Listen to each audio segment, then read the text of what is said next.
Welcome to Logically Irrational with my parents, Ty Strickland and Melissa Rycroft. He's a little logical. Until I start gossiping. And she's a little irrational. You've got nothing. But together, they make the perfect combo. Hey guys, welcome back to another episode of Logically Irrational. And guess who I have back with me? I'm back.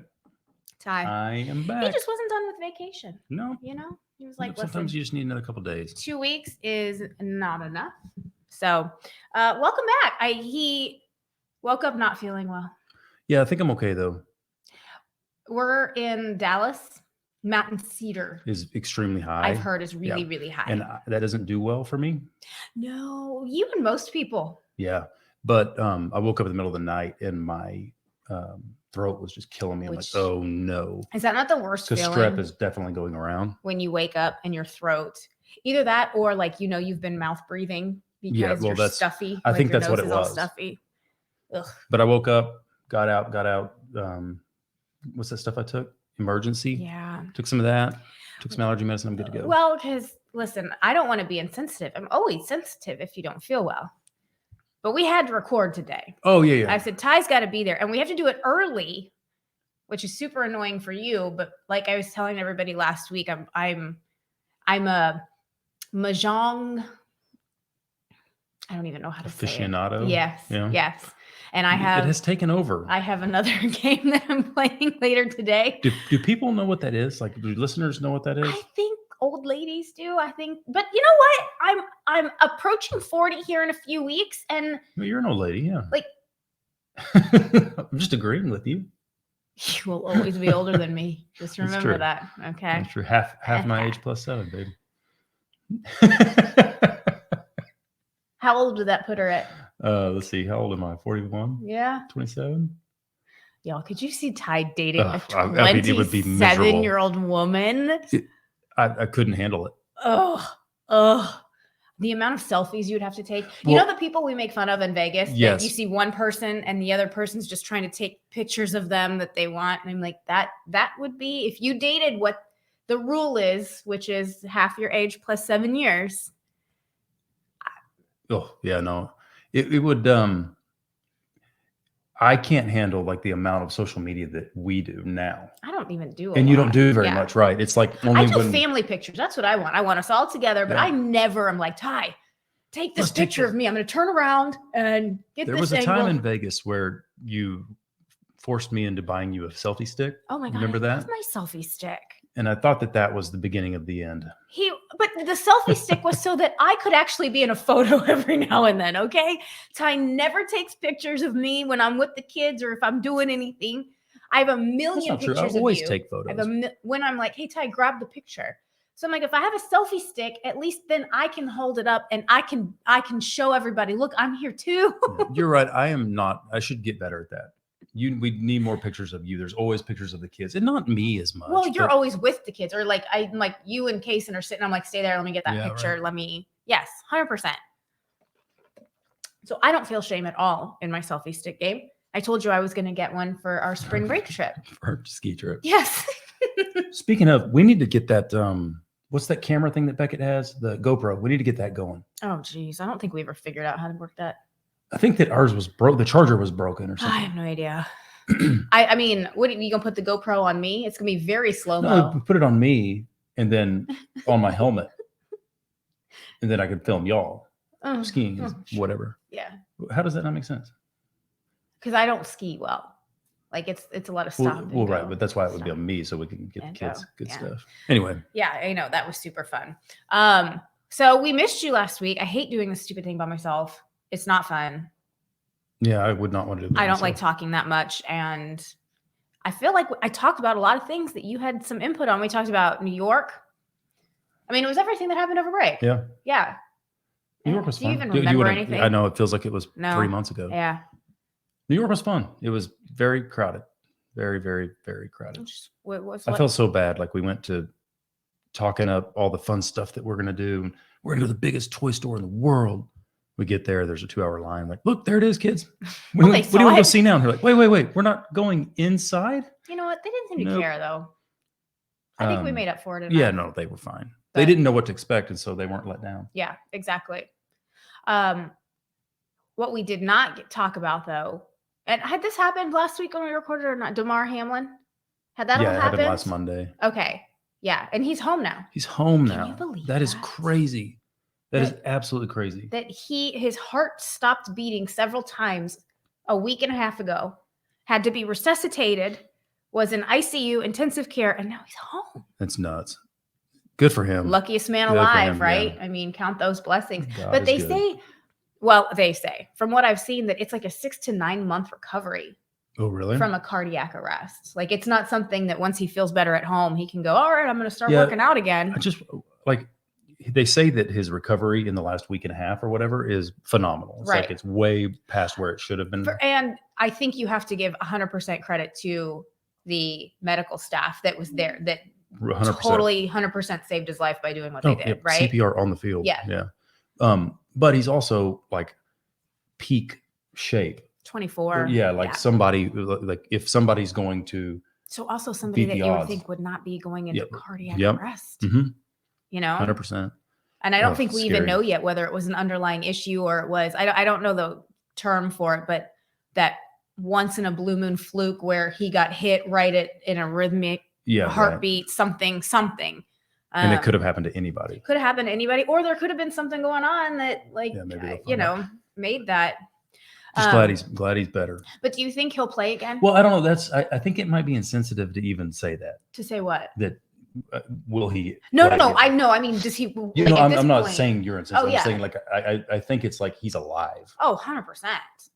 But I've thought the same thing. Like, does he even want to? Well, I know that he's doing like part of his rehab at the Buffalo Bills facility. I heard that this morning. Already? He's going to start. I was to say he went home and is rehabbing already. No. I'm saying like his rehab plan, like the part of it is going to be done there. I'm sure he hasn't started doing anything yet. I feel like I'd be like, you know what? My heart stopped beating a week ago. I'm going to lay down for a little bit. I think he'll probably chill for the playoffs. I would like to binge watch some stuff. And if I could have one of those bells, I think this totally entitles me to have a bell. Okay. Thank you. And this was brought to, well, I remember it happening, obviously, but she brought it up on our Facebook page. Ashley, she was the one that we saw on our flight home from New York to Dallas. Remember? Yeah. I don't want to call her out, but I'm pretty sure she was in first class as we were walking past. And she recognized us from, you don't remember at all? Not really. Are you kidding me? I totally remember that. I remember your neighbor was on our flight. On the flight up. Oh. Yeah, on the flight back. At least act like you remember Ashley, because I remember her. Well, I remember Ashley, sure. Oh my God. Well, Ashley, take total offense. Did we talk? Yes, she's totally said hi from the podcast, because we were like, oh, how weird is that somebody from the podcast is on our plane. Well, and she also just said in a full circle moment, she was on a flight home from Italy a week ago and was sitting next to Jason Garrett. So meaning she probably was first class. Good job, Ashley. Good job, Ashley. Jason Garrett definitely was. I mean, and to Italy. Yeah. Too. Well, that's pretty awesome. I know. We should start hanging out with Ashley more. Yeah, Ashley, hit me up, girl. Yeah. I've never been to Italy. People come up to you fairly often and say something to you. So it's not like I don't remember them. Yeah, but we boarded the plane together. I don't think we did. I had one kid and you had. Yeah, but we got on the plane together. Did we? And then you sat with Ava and I sat. That's so abnormal to you. I don't remember anything. That is absolutely not true. I'm the one that I feel like doesn't remember anything. You're like, do you remember that house that we looked at 15 years ago? Stuff. And it had a blue door? I'm like, no, I don't remember that. No. Yeah, that does sound right. Okay. Anything else that you want to fill everybody in on from last week that I don't think so. That maybe they missed from you? You talked about New Year's. You talked about TCU making the national championship game. I saw today that was the lowest amount of viewership for a college championship game ever. Is that because everybody expected the Bulldogs to win? Yeah, and TCU's not a big market team. Like it's not a. See, I was rooting for TCU just because my brother went there. Your family went there. Yeah, I was hoping they would win too. They're I local, had several friends right down the road that went to the game. Our kids supposedly, they're having all this rain in California, Mhm. and that the stadium, SoFi Stadium in LA, it doesn't have it's a pavilion. Like it's covered, but the outdoor, there's no walls that go around. That seems like such a California thing. Right. Well, it is. And it's like supposedly a piece of art, and it was $6 billion to build. But it was raining so hard and the wind was so high that you could see rain coming in from the sides. Oh. And, leaving a football game when there's that many people there, like trying to get an Uber home or a taxi or whatever is miserable. And so like my friends, I had 2 different friends that were telling me that it was freezing and they had to walk over a mile. I heard the weather was to awful. Get to an Uber. I don't think that's just sporting events. Like when you and I do concerts and stuff, my least favorite thing is going at midnight when this is all over. Oh yeah. Trying to get the flip out of here with everybody at the same time. I think there's only one way. You have an Uber pick you up 3 blocks down. You're out of the parking lot. You're out of that area, and you just walk and then meet up with. Yeah, that's what I'm saying though. Is that like an Uber could not pick you up until you were a mile away from the stadium. A mile? Yeah, because there's rules where Uber can't get on the premise of just SoFi. No, I think it's a lot of stadiums. Like when we went to the Jets game when we were in New York, that's something we didn't talk about. I took the boys to a Jets game. I had nothing to. All I contributed was that we left Wicked at intermission, which apparently is a big taboo. Well, yeah, because you pay $1 million for those tickets. We really didn't though, but I mean. Anyway, we had to walk a long way, and there was one little area where you had to wait for an Uber, and it was an issue. It was when we left at the mid 4th quarter. You know what else I didn't talk about though? And not that this is super interesting, but if anybody wants to go to New York, Uber in general is an issue in New York. Yeah, it is. I never had major issues, but you did. You always had an issue. Yeah. Two problems with Uber in New York. One is you have to be at like a hotel for them to pick you up. Right. Like otherwise it takes them forever to get to you. Well, you're like, are they on the other side of the street or which corner are they on? Because all they can see is your intersection. Right. And if they're going the wrong way or they're 1 block over, I mean, it could take 30 minutes for them to get to you. So that's a problem. The other problem is when you book the Uber, it'll say like they're 2 minutes out. And then all of a sudden it's at 15 minutes out. And then you sit there and you wait for 15 minutes and then they cancel you. Like they shouldn't be allowed to do that. And my understanding of what's happening is it's like high time so they can get paid more. So they drop you to take a higher rate from somebody else. And so that happened to me 4 or 5 times where I would wait 15 or 20 minutes and then they would just cancel me. And Uber's I never got canceled. Consumer driven. Like they're supposed to cater to the user, not to the driver. Yeah. It's a problem. They should not be allowed to do that. Cancel you after they've accepted the ride and you've waited for 20 minutes. I know. Yeah, issue. Ty had some major issues. Yeah. Well, and I had to laugh as me and Ava would be hopping into our Uber that came right on time. Because y'all left every time from the hotel. Sure. Or a restaurant. Me and the girls was like, I'll meet you there. Okay. Anyway, fascinating stuff. Long intro. Yeah. Let's jump in. I have a little pop news. I feel like I had a lot of stuff to talk about, and then as I was writing it out, there's not a ton. So pop news and some reality roundup to finish this episode up. Make sure you go to the YouTube page. We are on YouTube. We did not do it last week because I did not want to do it by myself. Go to our Facebook page and like that. 8667 Logica. Haven't used that in a while, but I feel like we should bring back the voicemail. Like, rate, review, subscribe, all of that stuff to the podcast. And without further ado, let's do it. Yep. Pop news time. So this first one, just short and sweet, because I have absolutely no details on it other than it happened on, I believe, Wednesday, if that's the 10th. Val and Jenna had their baby. Oh, I saw that. Yeah. I think I saw that on something good. Yeah, good for them. Mm-hmm. I didn't even know they were pregnant. Yes, you did, because we talked about it on the podcast. So she was not on the last season. She announced really, really early. And so maybe that's it. It has felt like it's been a very long pregnancy, which you hate saying to anybody because you're like, ask the mom if she feels like it's felt like it's been a very long time. But she announced right at that beginning cusp. 10 weeks. So we've been kind of knowing What about do they this say? for a while. 12 weeks is when you can start telling people? Well, 12 weeks is usually by then they've seen the heartbeat. They That's know it's a first viable trimester. pregnancy. Yes, everything is good to go. So I think the general rule of thumb is once you've seen that heartbeat, the hard part is over in terms of the baby getting most born. of the time. Right. So yeah, they welcomed him. We don't know his name yet. We don't know any It's other a boy, though. details. It's a little boy. Little Val. Another, oh my gosh. Well, we got another Max. Another Max. But I think they're probably home now. I was thinking about that. You and I had we were the unluckiest because we were always in the hospital longer. Like Ava went to the NICU for a hot minute. I feel like Beckett, we got out the quickest. Yeah, Beckett Kaysen, was we were there pretty for a easy. week. Beckett was easy. Kaysen was hard. But I Kaysen feel was like the all hardest, our honestly. friends, my friend Jen, who was the most recent one to have a baby, she had a baby, and the next day, like 8 Left, hours later, went she home. was home. I think that's what we did with Beckett. I think we stayed one night with Beckett. Maybe. I don't know. But the other ones, yeah, we had to stay a little bit longer. Yeah. But then you get home and you're like, especially with Ava, at least with Beckett and Case, and I was like, okay, I think I know what to do, but I don't really remember. But with Ava, it's a feeling that I will never forget. We came home, and I think we came home like that noon or something like that. And we had our first night together, which was super rough because Ava cried. And The whole night. I was like, I don't know what's wrong. The whole night. There's something wrong. And then 7:00 in the morning came and you went to work. No. The first day, Mm-hmm.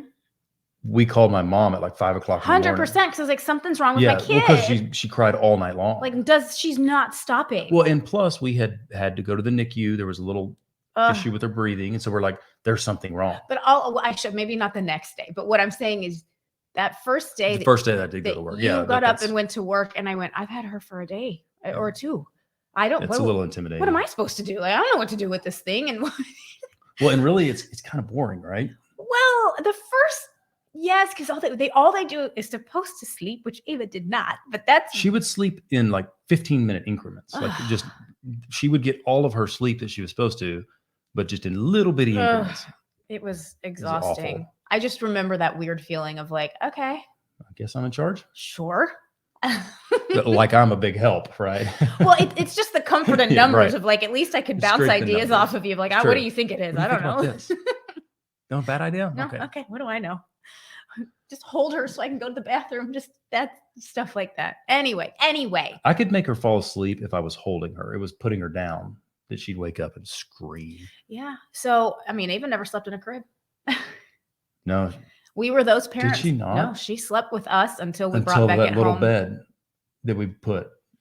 She had a little toddler bed, and she would take naps in there, but she still slept at night. She was in bed with us. And the first night that she did not was with the night we brought Beckett home. She was a country traveler. I guess I should say world traveler. She traveled all the time. Yeah, it was you and her. Yeah, it was me and her jumping on planes, and we got pretty good at it. And now she's about to be a teenager. Oh my gosh. Yeah. We still got a little more time. I don't want to talk about it. Yeah. Okay, let's talk about not a lot, because I don't know why this hasn't interested me, but I feel like it's all over everything I follow. Jen Shah. Mm-hmm. Yeah. And it's done. It's final. She has been sentenced to 78 months, 6.5 years. Really? So she's going Confirmed. to jail. Yep. Wow. So she pleaded guilty in July to conspiracy to commit fraud. She was running a telemarketing scheme, defrauding elderly people. I was listening to some podcasts, and gosh, I wish I could remember because I always want to give credit, but they actually had an audio recording of one of these phone calls. That company? Yes, being made, and the elderly woman. And you're just listening going, this is so... God, it's so just sad. Yes, the guy is, I'm here for you, but here's what I'm going to need from you today. And she's like, well, I just don't have that money.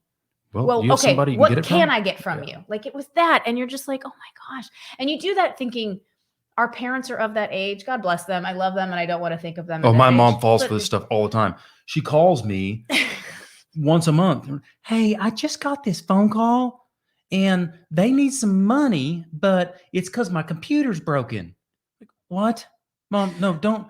They're talking to me through the computer. She told me the other day, she goes, I was just clicking on a recipe. It looked like a really good pound cake. I wanted to see if I could make it. And it took me to a Strickland Russian website. And there were people talking to me.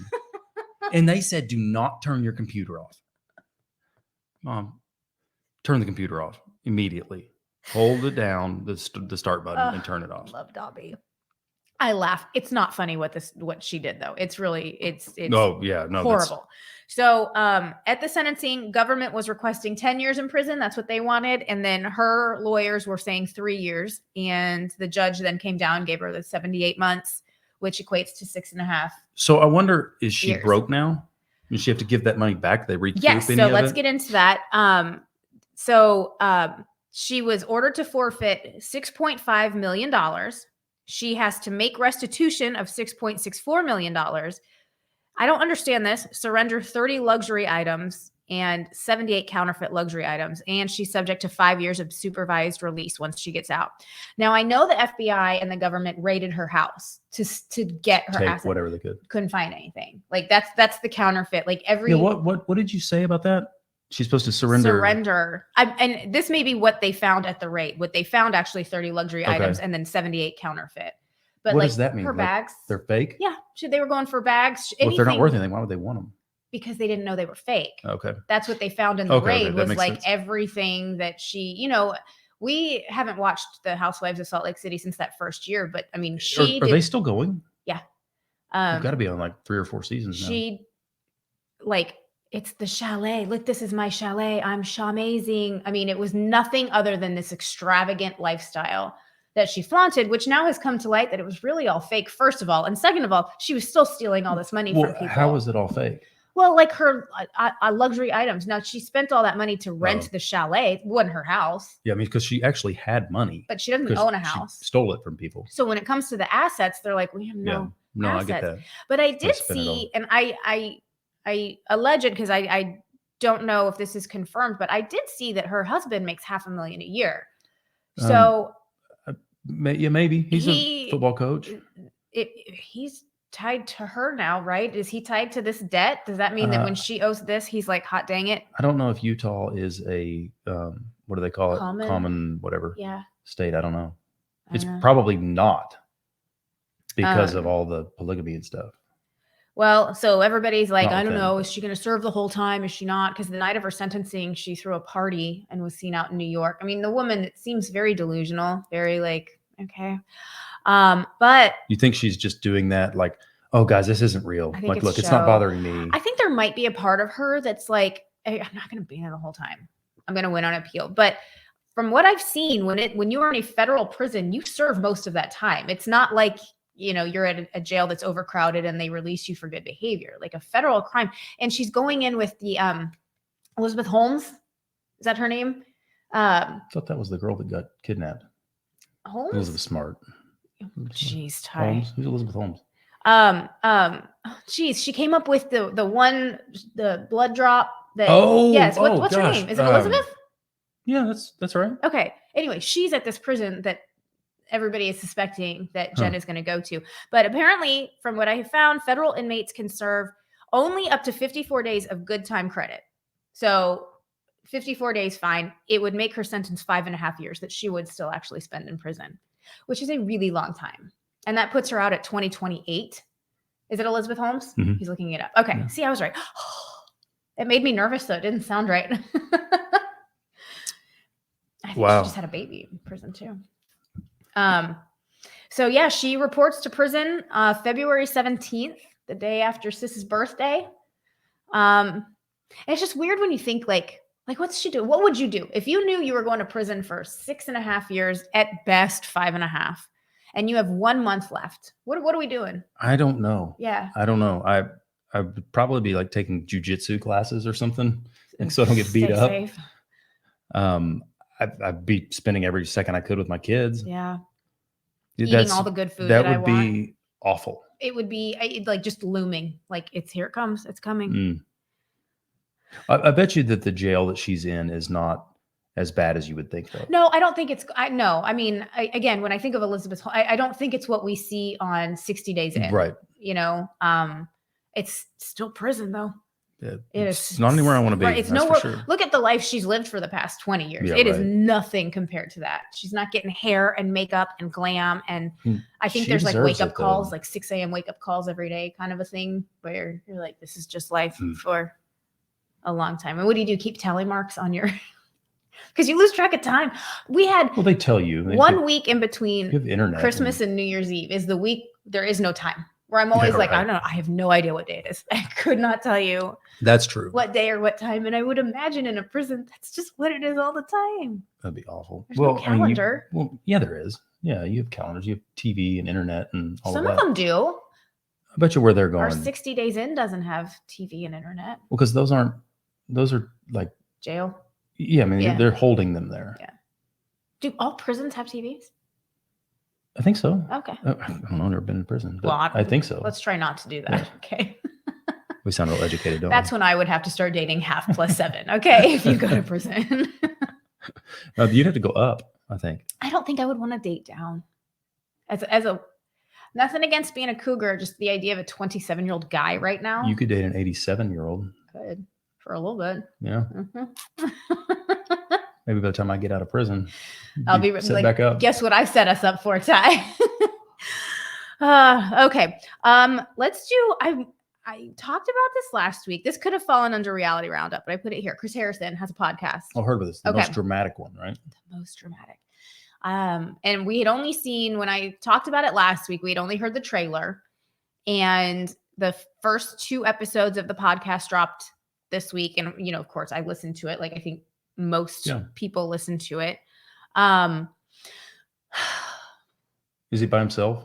He's by himself for the first episode, which the first episode to me was really slow and really you need rambly. A sidekick.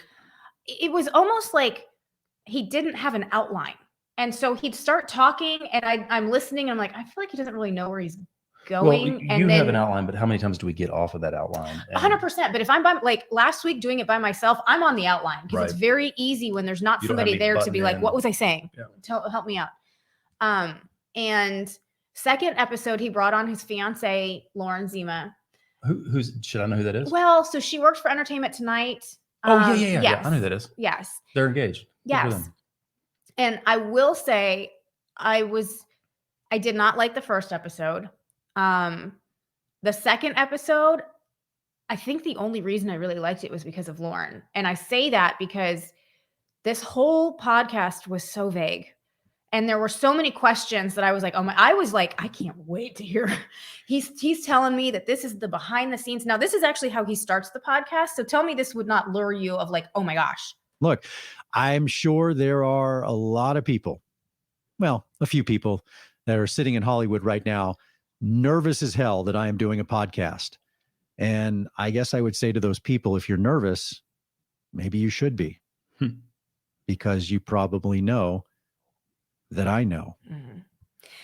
And I listened to that and I went, 100%. You know where all those bodies are, and I want to hear where all the bodies are. Not a chance that he spills it. Nothing. But don't say that though. Don't start your podcast. You gotta. And so he never said anything. I have no answers as to all he would do. He referenced a few times the interview, but there was nothing where I'm like, that's not why I tuned in. Like, I want to know what the immediate aftermath was. When you ended, did you and Rachel, like, I know how those interviews work. And a lot of times you can still talk to the people once the cameras have stopped rolling. Most of the time did you and Rachel, like, were you like, oh my gosh, Rachel, I'm sorry that happened?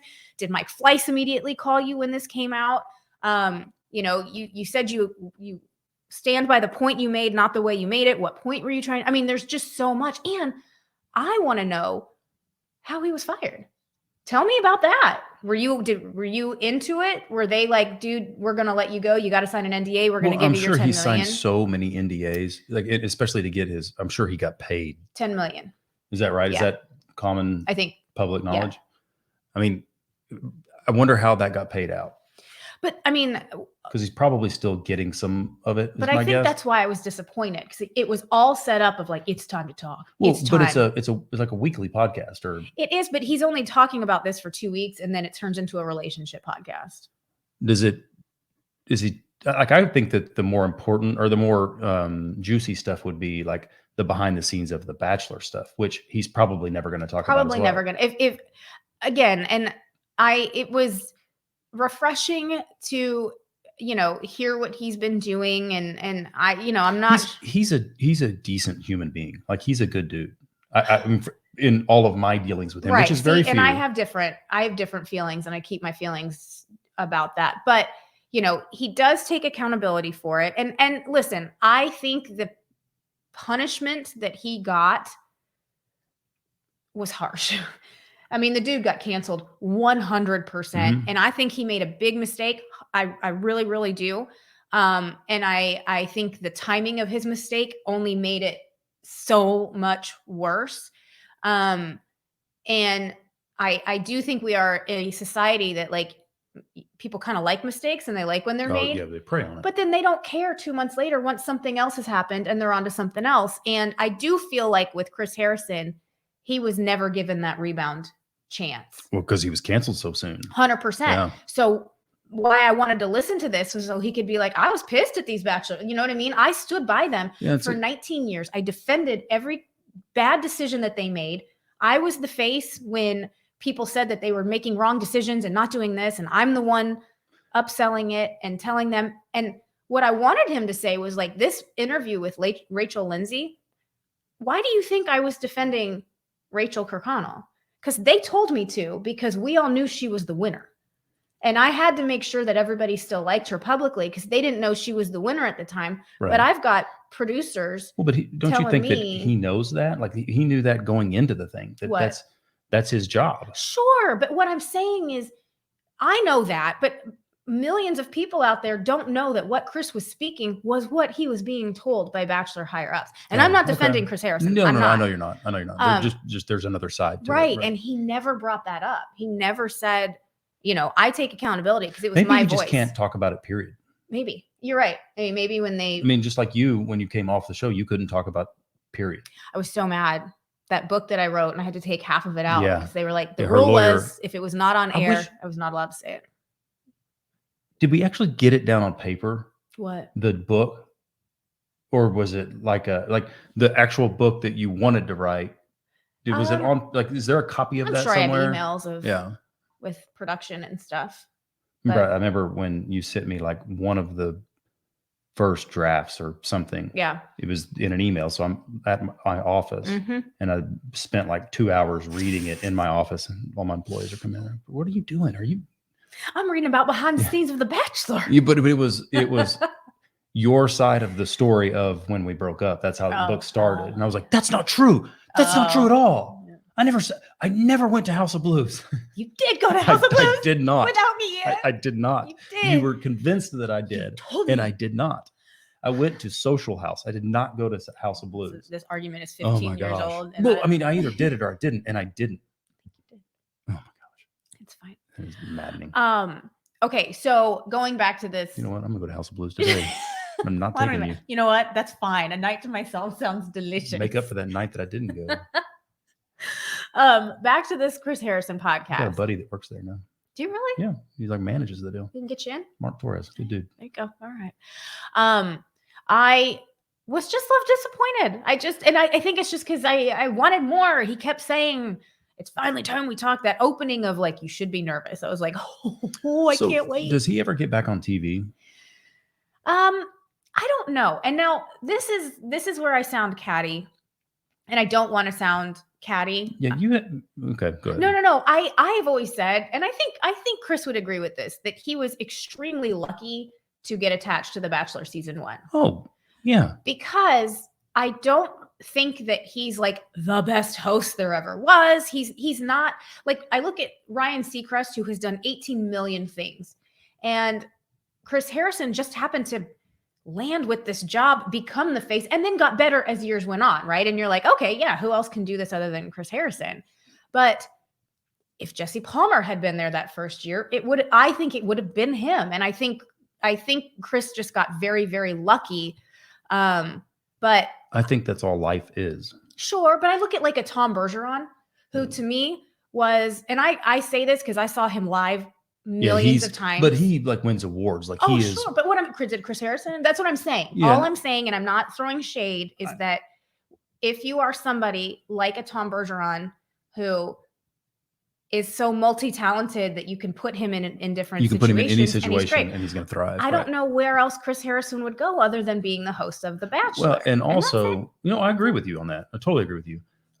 Jesse Palmer's a good example. Fun. Yeah. You know what's funny? He never brings up Jesse Palmer. I bet you they're buddies. I bet you they're not. You think? Well, this is I was going to say segue. they also don't ask him to do a whole lot, right? Like The Bachelor doesn't ask their host to do like what Tom is asked to do. Sure.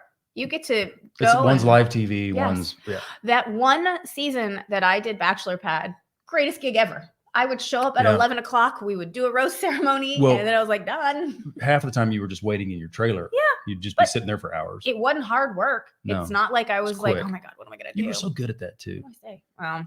So, okay. This is a great segue into another clip where part of this, he would go back and forth with. How long is this? An hour? No, 45 minutes for the first and then 45 for the second. Okay.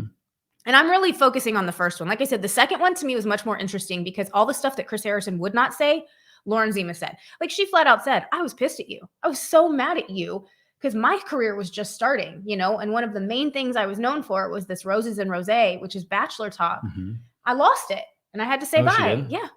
And does she still work there? I don't think so. But I don't watch Entertainment Tonight, but I don't think so. Look it up.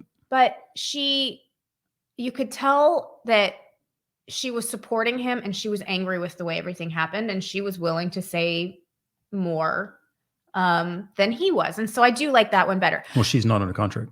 So going back to the job thing, and this was one of the clips, and it was when he said it, and I went, oh. I know people coveted my job. I know people wanted my job. They'd be crazy not to. It was a great gig. Or so it appeared from the outside looking in. But it was a lesson I learned, honestly, season 3, 4. I was sitting at a party, and I won't out the Bachelorette, but one of the Bachelorettes walked in. And I was sitting there on the couch, and she sat next to me, and she was talking to one of the director at the time and said, I should come back and host the next Bachelorette. And I was sitting there and I said, I'm right here. She's like, no. I would just host the Bachelorette. Yeah, no, that's my job. That's what I do too. I do both those shows, and that's how I pay my mortgage. It's my job. And it was funny because she didn't even see it as a job, or the fact that she was asking for my job and asking me to be unemployed in front of me. And every year, I laughingly would always say, I am creating 25 to 30 people who want to host my show. And it's unlike any other show. You don't run into this on Survivor and Dancing with the Stars and American Idol or Amazing Race. But it's funny. I always just knew from day one, every year it gets worse and worse for me because I'm creating more and more influencers and more people who just want my job. And so there was that element too. Well, he's right. Now, the other girls didn't host the show until after he was gone, right? There was no other co-host other than you, really. Right. Which I think I've talked a little bit about my experience, but listening to him say that, I'm like, well, that makes sense why I was not welcomed with super open arms, because he probably was like, this is my territory, because he kept calling it my show. These people want to come and host my show and my show. And I think he brought up like Nick Viall wanted his job. And I'm like, you're right. I think any of them would have taken that job. I don't necessarily, though, think that was the end. Like for me, for example, had no desire. I didn't even think that was an option to take. That job was taken. I don't want to be the flipping host of the show. Why not? Well, because I had other stuff going on. And I mean, I wasn't campaigning for that job. No. I never said, ooh, there's a new show coming out that nobody knows is happening. Let me host it. I know. Yeah. Well, I mean, Jesse really lucked out with this deal. Right. And so he mentions, when he talks about this, he mentions like Nick Viall. He specifically brings up Wells Adams, and he's like, I think Wells should have been it. And if you ask me, but he never says like Jesse got the job and I think Jesse's great. So I'm like, I wonder if there is a weird. Well, I mean, technically Jesse was on the show. Yes. I was about to say they probably don't want to give it to somebody that was on the show because they don't want everybody else coming on the show to try to get the job. Right. Because then it takes away from the show, Right. right? Which is what the show has turned into. 100%. And it's not as good. Right. Don't we have a new one starting pretty soon? I couldn't even tell you. I can't. It's like the end of January. And then we're gonna watch this time. This is the last little clip, and to me, this was the shadiest little like jab dig. But it's not a dig. But I was like, oh, Chris, that's a dig. The end of January. And then we're gonna watch this time. This is the last little clip, and to me, this was the shadiest little like jab dig. But it's not a dig. But I was like, oh, Chris, that's a dig. Look, the show is a massive success. It's a historic show. It changed television in many ways. One of the most relevant television shows in history.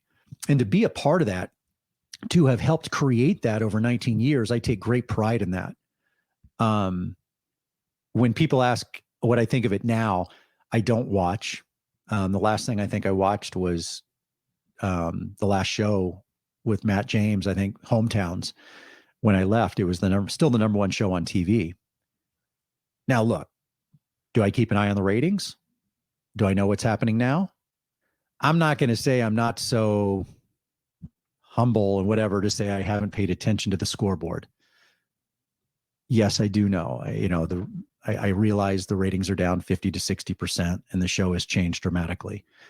But that hurts me a little bit, because it's something I took pride in building. Yeah. It's a dig. It's a dig, but he didn't have to say, do I know that the ratings are down 50 to 60%? Well, I kept waiting.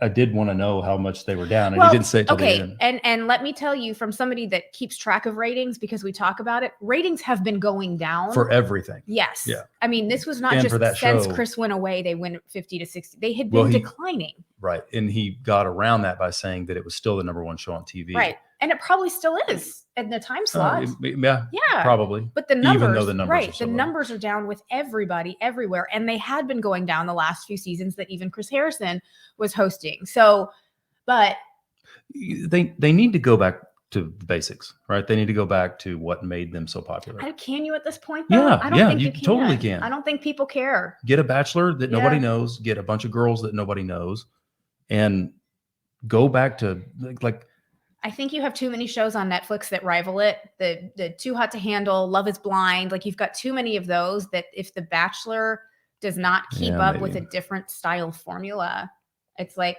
I don't why, when I can binge watch this in 3 weeks and have to watch this thing over 2 months. All of the stuff that they've been trying is not working.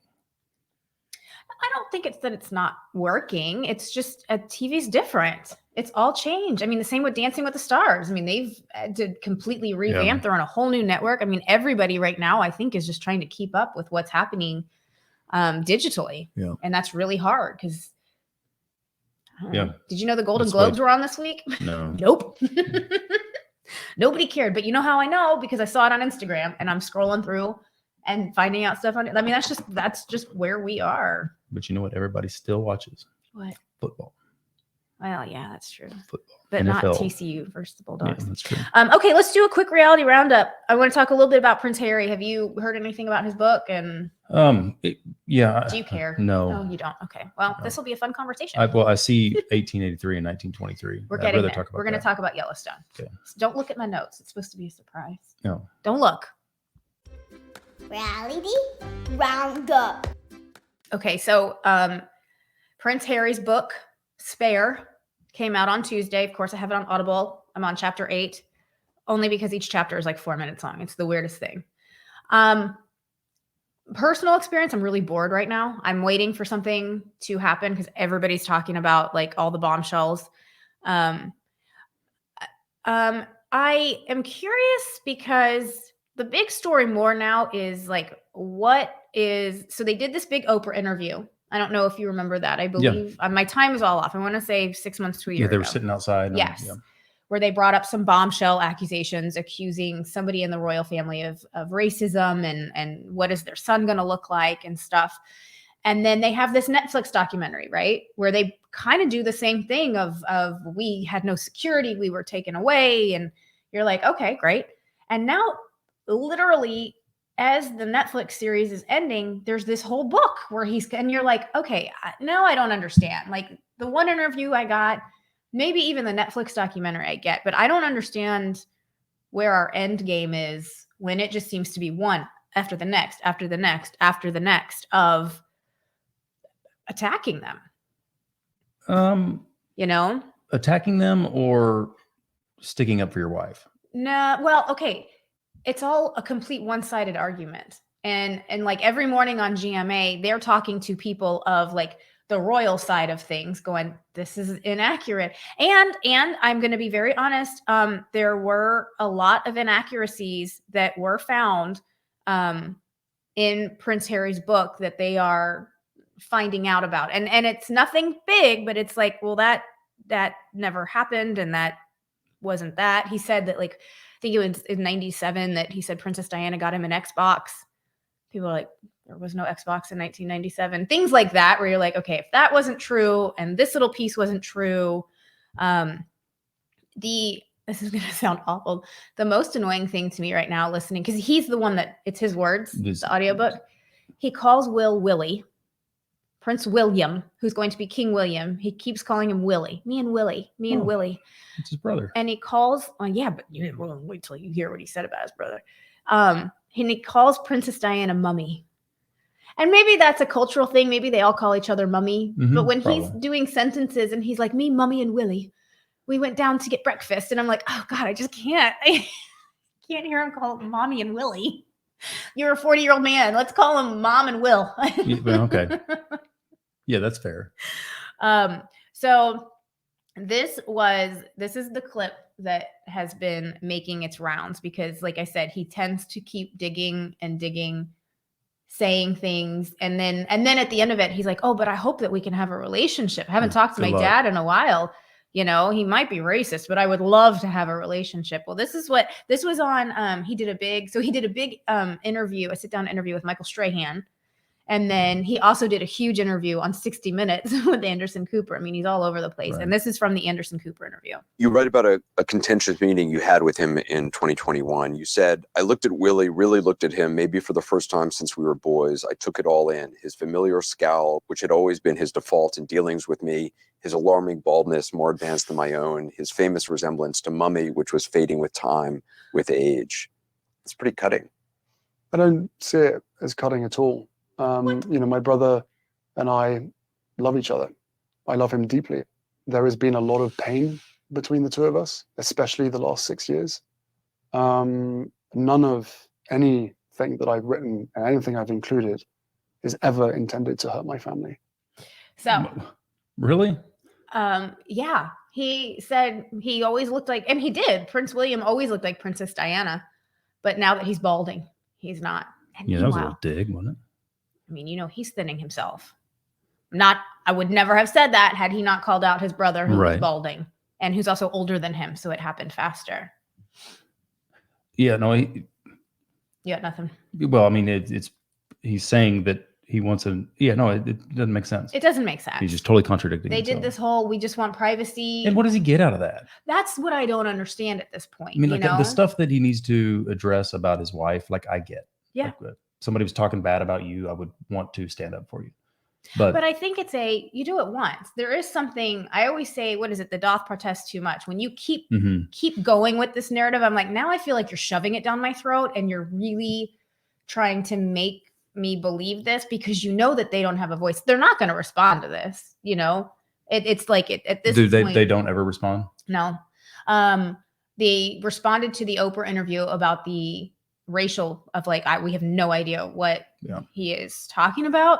But I mean, Prince William's not going to respond to him being called bald by his brother. And well, I was thinking somebody would, they brought up bridesmaids' dresses and how it was Kate.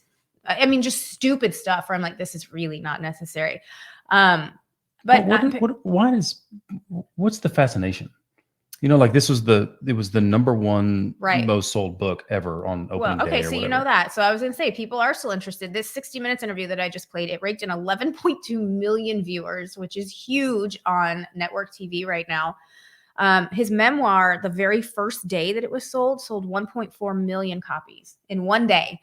And just to put it in perspective, Michelle Obama, when she had her book Becoming, which ended up being a huge bestseller, it reached 1.4 million in a week. So it took her 7 days to do what he did in a day. And, it's rumored Random House paid him a $20 million advance for the book. It sounds like it is paying off. I'm going to finish it, but it's a slow listen. It's not super exciting. I want nothing less but to read that book. Okay. All right. Well, put your phone down. Talk about Yellowstone. Not to be like rude or whatever. It's just like, that doesn't interest me. Okay. Yellowstone. Go. Well, no, I'm not trying to argue with you. I'm just saying. It's on to Yellowstone. Okay. Something you're interested in. Go. Yeah. Yes. What?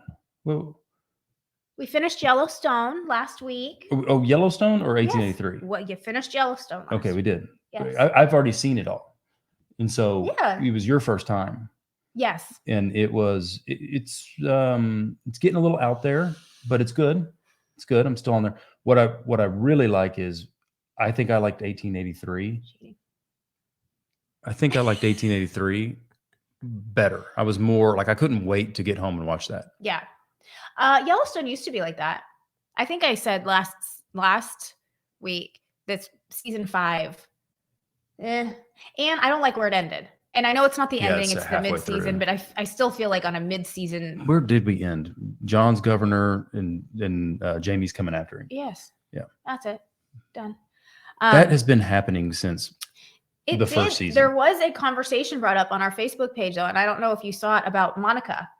When I guess after I talked about it last week, and I had mentioned, I was like, I like Beth. I think I'm in the minority of people that like Beth. Turns out I'm not. Yeah, no, I don't. According to our friends, but they were like, "What about Monica? What are your feelings on Monica?" And they went, She's great. She just doesn't have as big of a role. Well, I told you this the last night. I said, she just doesn't seem like fun. She's always pouty. She's always moody. Now, I know she's dealing with a lot. Yeah. I get there's a lot going on, but you don't see her smile a lot, and you don't see her. I don't know. I don't know. I don't like her or dislike her. I like her. I think she supports Casey. And she's, except for that time that she wanted a divorce. Yeah, what was that about? There was that. Yeah, I mean, again, it's TV show, and they've gone through it. So, but anyway, yeah. So we did start and finish 1883. Did that in a week. Tim and Faith were great.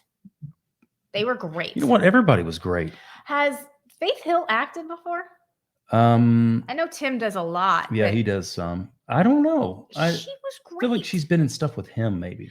Her character was good. Her character was. I liked her character. She was a hard. Mm-hmm. You would have to be. Yeah. Living back then. Yes. The whole thing that is so fascinating is us living one day back then would be impossible. I don't ever want to be of all eras. I don't want to go back to 1883 when they've got smallpox and prairies and horse and carriages and rattlesnakes and Indians and horse thieves. I mean, it's just they're always on alert and always like. And it's like, how did anybody? Why did anybody think that was a good idea? They didn't know any different, and you don't know. Well, they knew that they were leaving a city where they had at least water and food. You know what they learned how to do though? Cut each other's legs off. Oh my gosh, that was the worst scene ever. And let them live. Yeah, that was the old one. Yeah, I'm interested in the Easter eggs or whatever, the nuggets that they're leaving that are gonna for 1923. Make sense. Well, and Yellowstone. Okay. Like obviously Elsa was a descendant or Elsa Dutton. I mean, she was a Dutton. Dutton. Right, but Beth is kind of a descendant of that, right? She's got that hard personality. Yeah, and the kind of the wild. But I think spirit. They're setting it up that all the Dutton women have that really harsh, loud, in control, I'm on it type of personality. But so we started 1923 last night, which our brother-in-law said this was his favorite. And unless it picks up, it's not my favorite. Hopefully they're just setting up the story because one was a little slow. It was fascinating to see the difference in 40 years though, of like prairie land, horse and carriage to all of a sudden, I'm like, oh my gosh, they've got a town. There are town meetings with like 50 people. Like, how does this happen? I don't know if that could happen in 40 years. I assume it did. I mean, you would think that would be historically correct, and I wonder about like everything along the way, like all of the Native Americans that they interacted with, other than that were the really one group. nice Yeah, to they were them. very nice In and tried to help them. 1883, And like, I assume that's historically accurate, or maybe not. I mean, yeah, no, I mean, I think it definitely garners sympathy knowing what happens in Yellowstone when you hear them saying, y'all took our land. And then you watch at the beginning going, all they did was help you along the way. They tried to save your daughter. Your daughter married one of them. Like, and now you take their land. I think maybe that's what's getting set up. Well, and there's a lot of conspiracy about some of the characters. Well, okay. There are several repeat characters in 1883 that were also. Yeah. Repeat actors. Yes. Not characters. Yes. Which is confusing. Yeah, because right. But we were on the like, we just knew that Elsa was going to get pregnant by Ennis. One of the conspiracies that I saw online was that Ennis was Jimmy's great grandfather, which is why John Dutton in Yellowstone wanted to take such good care of he said he promised his grandfather, his great grandfather, that he would take care of him. And so that kind of made sense. Like, maybe he's a descendant of the Duttons. But I mean, no, that didn't happen. No. So I like stuff like that. The most interesting thing that came out of 1923 for me was that Harrison Ford is 80 years old and the man is kicking. Yeah. And still looks great. Yeah. Riding a horse. He's getting in fist fights. I was like, he's 80 years old. Riding a horse at 80, that'd be tough. Now, he looks old, but he looks the same that he has looked to me for like the past 30 years. Yeah. My mom saw him at a barbecue place one time in Fort Worth. Really? Yeah. While they were filming? No. No, it was a long time ago. He comes to Fort Worth? He had land or something. I don't know. I don't know why he was in Fort Worth, but he had he talked to this group of old ladies and was really nice. I think to a whole generation, he'll always be Indiana Jones. That's true. Indiana Jones. Very true. So that's it on those. Vanderpump Rules is finally coming back. Oh, no way. I thought that was canceled. February 8th. The new cast?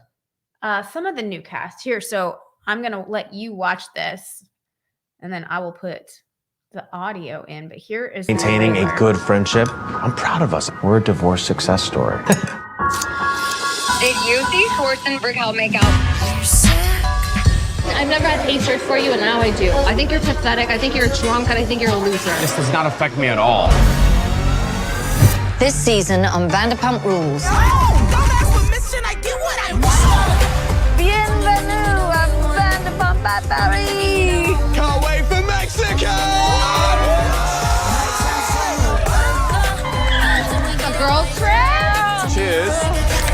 Oh my God, the head's going. Good job. It's funny that this summer, everyone's single. We had a good night. Oh, should I be here? I'm on a date. Here we are. Are you turned on? I'm not turned on. Who's ready to be a stepdad? What's it like out there? Is it a cornucopia of delicious dick? I couldn't sleep in the bed last night because it was so wet.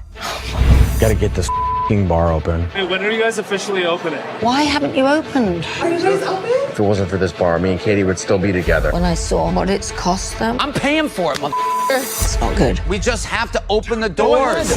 And open it. I do think Ali is the one. I'm gonna put some babies in there one day. You sound like a dictator. I like you better when you're not drinking. James and I definitely hooked up. I would be lying as a girlfriend to say, oh, I'm super comfortable with James hanging out one-on-one with Lala. Everyone's got an ego the size of my... So small. Oh, really? You were a provocateur. Katie said you and Ariana have an open relationship. God. I do like shorts a lot. Use a cheap, broke-down hoe. Her house seems like she's going through something and she needs help. You're a brute housewife. Look at those lips. Ugh. Disengage, bitch. You're giving me terrible anxiety. You've been ready to pull the trigger, and there's one person who's literally been pulling the e-brake every time. This summer has just been so awful to me. I will smack you in your dumb face. Go make another joke. Stop. Nobody wants to watch you make a fool of yourself. Knock it off. We're done. She's a bitch. What's happening with Randall? I want to know why people are accusing him of the things they're accusing him of. Katie, can you please come back? Can we end this on a positive note? I'm finishing my steak. This was a bad idea. Wow. There's a lot. You know what's sad is that they all had to get divorces for the show to be good again. Well, what my takeaway was, a lot of this seems real. Like, Yeah, it does. In the past, I'm like, this feels very forced. Right. This feels very fake. The last several seasons.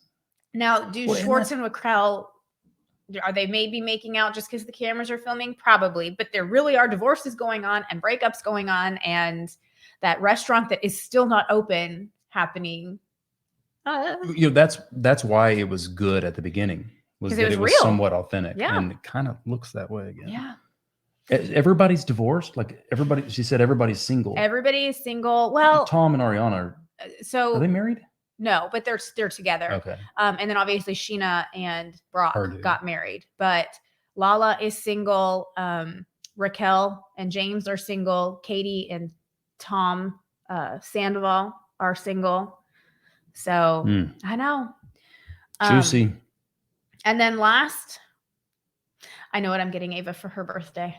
Oh, really? That's a turn. Titanic is coming back to theaters February 10th for its Can you take her to go see it at the movie 25th theater? anniversary. It makes you feel old, doesn't it? Knowing I saw that I in the remember seeing it theater, in the theater, and I'm right. like, oh, wow. My mom had to drive me there because I couldn't drive I at the couldn't drive time, it either. but she took me. But it's Ava's favorite she's gonna movie, love and I'm that. so going to take her to the movies, and we're going to sit for 8 hours. Right. And we're going to watch Titanic, and it's going to be a Hopefully there's an day intermission. of I don't do intermissions. You know that. I leave. Yeah. All right. Not with her. So, okay. That's all I've got. Anything else, Ty Strickland? All good. Happy to be back. Yep. You feels like for you, I'm sure this has been forever. I know. It does. Long time. Okay. Well, yeah, everybody, like I said, rate, review, subscribe, all of that fun stuff to the podcast. Go to the YouTube channel, go to our Facebook page, and we will see you here next week. Ooh, next week is it the time? Is it my Mahjong tournament next week? I don't know. I thought it was today. No, I'm playing Mahjong today. Oh. It's not the tournament. Okay. We will see you next week. Same time. Same place. Boom. Over and out.